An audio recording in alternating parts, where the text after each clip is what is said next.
स्वागत है आपका medical officers Rajasthan YouTube channel पर। आज हम एक काफ़ी महत्वपूर्ण विषय पर बात करेंगे, नैरो कॉम्प्लेक्स टैकिकार्डिया। ये वो कंडीशंस हैं जहां दिल की धड़कन तो असामान्य रूप से तेज हो जाती है, लेकिन ईसीजी पर क्यूआरएस कॉम्प्लेक्स नैरो मतलब संकीर्ण रहता है। और इस चर्चा के लिए हमारे पास एक बहुत अच्छा एक सूचनात्मक चार्ट है। इसमें अलग-अलग तरह के नैरो कॉम्प्लेक्स टैकिकार्डिया, उनकी ईसीजी पहचान और मैनेजमेंट के जो मुख्य पॉइंट्स हैं वो दिए गए हैं। तो हम इसी को आधार बनाकर इन्हें समझने की कोशिश करेंगे। बिल्कुल। आज हमारा मकसद यही है कि ये जो अलग-अलग अरिदमियां हैं, इनकी बारीकियों को समझें। खास तौर पर, जैसा आपने कहा, ईसीजी पर इन्हें कैसे पहचानें और इनके मैनेजमेंट से जुड़े जरूरी पहलू क्या हैं, जो हमारे सोर्स मटेरियल में भी दिए गए हैं। ये जानकारी क्लिनिकल प्रैक्टिस में आप देखें तो काफी काम आ सकती है। तो चलिए शुरुआत करते हैं एट्रियल फिब्रिलेशन से, हम्म। मतलब एफिब। हाँ। ये तो काफी कॉमन है। जानकारी बताती है कि ये एक इर्रेगुलर रिदम है और इसमें कोई क्लियर पी वेव नहीं होती। ईसीजी पर आरआर इंटरवल भी बिल्कुल बेतरतीब। इसका मतलब क्या है असल में? हाँ, इरेगुलर का मतलब है कि धड़कनों के बीच कोई फिक्स्ड पैटर्न नहीं होता। हर इंटरवल पिछले से अलग हो सकता है, कोई नियम नहीं है। हाँ। और पी वेव का ना होना वो ये दिखाता है कि एट्रिया यानी हार्ट के ऊपरी चैम्बर हम्म। ठीक से कॉन्ट्रैक्ट नहीं कर रहे।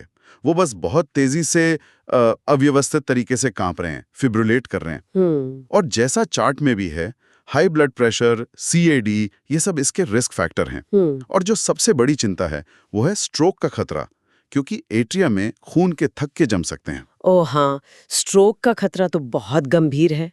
तो फिर इसके मैनेजमेंट के लिए क्या करते हैं? चार्ट में रेट कंट्रोल और रिदम कंट्रोल लिखा है। ये क्या है? हाँ, तो देखिए, मैनेजमेंट में दो मुख्य लक्ष्य होते हैं। एक तो है रेट कंट्रोल।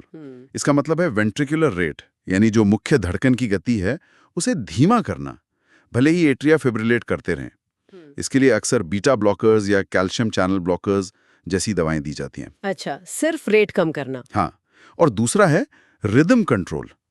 इसमें कोशिश होती है कि हार्ट को वापस नॉर्मल साइनस रिदम में लाया जाए और मेंटेन किया जाए। इसके लिए एंटी एरिथमिक दवाएं या फिर इलेक्ट्रिकल कार्डियोवर्जन, मतलब बिजली का हल्का झटका देना, वो इस्तेमाल हो सकता है।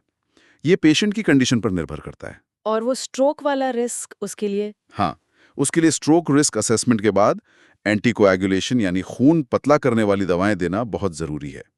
और जैसा सोर्स में लिखा है, पल्मोनरी वेन ऑस्टिया का कैथीटर एब्लेशन एक डेफिनेटिव ट्रीटमेंट ऑप्शन हो सकता है।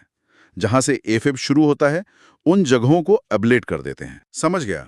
रेट कंट्रोल मतलब स्पीड कम करना, रिदम कंट्रोल मतलब नॉर्मल लय वापस लाना। अच्छा, अब अगले रिदमिया पर आते हैं, मल्टीफोकल एट्रियल टैकिकार्डिया, एमएटी। जानकारी कहती है कि ये भी अनियमित रिदम है। तो ये एफिब से कैसे अलग है? ईसीजी पर क्या फर्क दिखता है? हाँ, ये अच्छा सवाल है क्योंकि दोनों अनियमित हैं, पर मुख्य अंतर पी वेव में है। एएफबी में तो कोई पहचानी जा सकने वाली पी वेव होती ही नहीं, जबकि एमएटी में, जैसा चार्ट बता रहा है, कम से कम 3 अलग-अलग आकार या शेप की पी वेव्स दिखती हैं। मतलब एट्रिया में अलग-अलग जगह से इम्पल्स आ रही हैं, लेकिन बेतरतीब ढंग से, और एट्रियल रेट 100 से ज्यादा होती है। एक और जरूरी बात, एमएटी अक्सर किसी गंभीर अंदरूनी बीमारी का संकेत होता है, जैसे सीओपीडी का बढ़ जाना, निमोनिया या हार्ट फेलियर। इसलिए इसका मैनेजमेंट सिर्फ दिल की धड़कन कंट्रोल करना नहीं है, बल्कि जो मुख्य कारण है उस बीमारी का इलाज करना ज्यादा जरूरी है। अच्छा, तो एमएटी में असल बीमारी पर फोकस करना है, ये महत्वपूर्ण है। ठीक है, अब बात करते हैं एट्रियल फ्लटर की। सोर्स में इसके ईसीजी पैटर्न को सॉटूथ यानी आरी के दांतों जैसा बताया है। ये क्या चीज है? सुनने में तो बड़ा अजीब है। हाँ, सॉटूथ पैटर्न एट्रियल फ्लटर की एक क्लासिक पहचान है। इसमें एट्रिया बहुत तेजी से धड़कते हैं, अक्सर 250-350 बीट प्रति मिनट। लेकिन एफिब के उलट ये नियमित और ऑर्गेनाइज तरीके से होता है। ये तेज और रेगुलर एट्रियल एक्टिविटी ईसीजी पर, खासकर लीड 2, 3 और एवीएफ में एक लगातार लहरदार पैटर्न बनाती है, जो बिल्कुल आरी के दांतों जैसा दिखता है।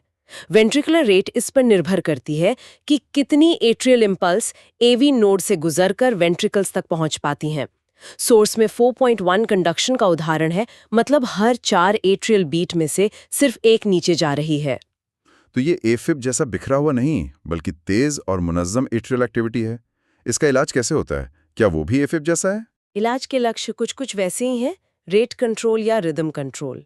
दवाएं यूज हो सकती हैं, लेकिन एट्रियल फ्लटर अक्सर कैथीटर एब्लेशन के लिए बहुत अच्छा रिस्पॉन्ड करता है। सोर्स में खासतौर पर कैवोट्राइकस्पिड इस्थमस के एब्लेशन का जिक्र है। ये ट्राइकस्पिड एन्युलस और आईवीसी के बीच एक छोटा सा एरिया होता है। इस सर्किट को नष्ट करके फ्लटर को अक्सर परमानेंटली ठीक किया जा सकता है। इसकी सक्सेस रेट भी काफी ज्यादा है। ये जानना उपयोगी है कि ये एब्लेशन फ्लटर के लिए खास तौर पर कारगर हो सकता है। अच्छा, अब आते हैं पैरोक्सिस्मल सुप्रावेंट्रिकुलर टैकीकार्डिया यानी पीएसवीटी पर। ये पैरोक्सिस्मल शब्द का क्या मतलब है और ये होता कैसे है? पैरोक्सिस्मल का मतलब है कि ये अचानक शुरू होता है और अचानक ही खत्म हो जाता है। एपिसोड कुछ मिनट या घंटे चल सकता है। सोर्स इसे सबसे कॉमन टाइप का रेगुलर नैरो कॉम्प्लेक्स टैकीकार्डिया बताता है। ये अक्सर हार्ट के अंदर एक री एंट्रेंस सर्किट की वजह से होता है। समझिए जैसे बिजली का एक शॉर्ट सर्किट लूप बन गया हो। ये लूप आमतौर पर एवी नोड के अंदर या उसके पास एवीएनआरटी होता है, या कभी-कभी एट्रिया और वेंट्रिकल के बीच एक एक्स्ट्रा रास्ता एवीआरटी के कारण। इस सर्किट में इलेक्ट्रिकल इंपल्स बहुत तेजी से घूमती रहती है और हार्ट रेट अचानक 150 से 250 या उससे भी ज्यादा हो जाती है। मरीज को एकदम से तेज धड़कन, घबराहट या चक्कर जैसा महसूस होता है। अचानक शुरू होना और खत्म होना, ये तो मरीज के लिए काफी परेशान करने वाला होगा। इसके मैनेजमेंट के लिए सोर्स में वीगल मैन्यूवर्स और आईवी एडेनोसिन का जिक्र है। ये कैसे काम करते हैं इस शॉर्ट सर्किट को तोड़ने में? हाँ, इलाज का लक्ष्य वही री एंट्री सर्किट को तोड़ना है। वेगल मैन्यूवर्स जैसे कैरोटिड साइनस मसाज अगर कोई कॉन्ट्राइंडिकेशन ना हो, या वाल्साल्वा मैन्यूवर जैसे नाक बंद करके जोर लगाना, ये वेगस नर्व को स्टिमुलेट करते हैं। ये नर्व एवी नोड पर ब्रेक लगाने जैसा काम करती है, जिससे सर्किट में करंट धीमा या ब्लॉक हो सकता है और टैकीकार्डिया रुक सकता है। अच्छा, ये नर्व के जरिए होता है। हाँ, अगर ये काम ना करे तो फिर अगली लाइन ऑफ ट्रीटमेंट है आईवी एडेनोसिन। ये दवा बहुत तेजी से काम करती है और कुछ सेकंड के लिए एवी नोड को ब्लॉक कर देती है। ये ब्लॉक उस सर्किट को तोड़ने के लिए काफी होता है जो एवी नोड पर निर्भर है। और अगर मरीज स्टेबल ना हो, मतलब बीपी वगैरह कम हो? हाँ, अगर पेशेंट हीमोडायनामिकली अनस्टेबल है, ब्लड प्रेशर बहुत कम है या बेहोशी आ रही है, तो फिर तुरंत इलेक्ट्रिकल कार्डियोवर्जन करना पड़ता है। और अगर ये बार बार होता है तो कैथेटर एब्लेशन से उस सर्किट को परमानेंटली खत्म करना एक बहुत प्रभावी विकल्प है। ईसीजी पर जैसा चार्ट में है, तेज रेगुलर रिदम और नैरो क्यूआरएस दिखता है। पी वेव अक्सर क्यूआरएस में छिप जाती है या ठीक उसके बाद दिखती है। ये समझना जरूरी था कि वेगल मैन्यूवर्स और एडेनोसिन सीधे एवी नोड पर काम करके सर्किट तोड़ते हैं। चलिए अब आखिरी टाइप पर आते हैं, वुल्फ पार्किंसन वाइट सिंड्रोम यानी WPW। इसमें एक एक्सेसरी पाथवे का जिक्र है, ये क्या चीज है? बिल्कुल, WPW एक जन्मजात स्थिति है। इसमें एट्रिया और वेंट्रिकल के बीच एक एक्स्ट्रा इलेक्ट्रिकल कनेक्शन होता है, नॉर्मल रास्ते के अलावा। इस एक्स्ट्रा रास्ते को एक्सेसरी पाथवे या बंडल ऑफ केंट कहते हैं। नॉर्मली तो सारे सिग्नल एवी नोड से जाते हैं, जहां थोड़ी देर रुकते हैं। ये देरी जरूरी है ताकि एट्रिया पहले सिकुड़े, फिर वेंट्रिकल। WPW में ये एक्सेसरी पाथवे एवी नोड को बाईपास कर देता है, मतलब एक इलेक्ट्रिकल शॉर्टकट बना देता है।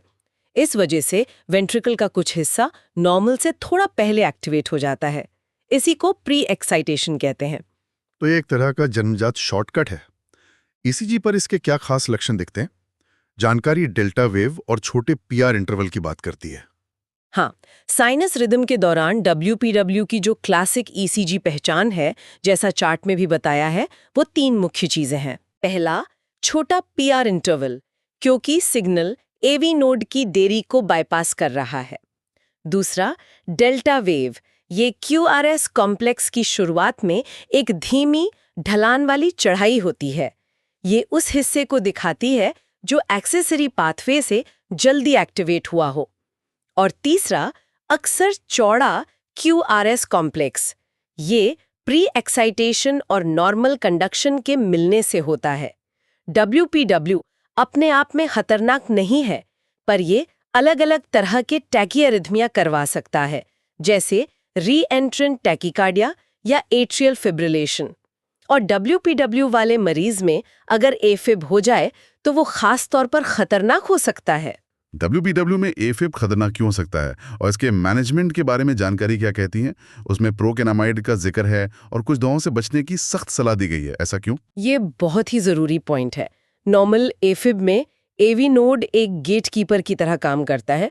वो एट्रिया से आने वाली बहुत तेज बेतरतीब इम्पल्स को थोड़ा फिल्टर करता है, जिससे वेंट्रिकुलर रेट कंट्रोल में रहती है। Right. लेकिन WPW में जो एक्सेसरी पाथवे है वो एक खुला दरवाजा है, उसमें कोई फिल्टरिंग कैपेसिटी नहीं होती। तो अगर एफिब होता है तो ये तेज एट्रियल इम्पल्स 300 to 500 प्रति मिनट इस एक्सेसरी पाथवे से सीधे वेंट्रिकल्स तक जा सकती हैं।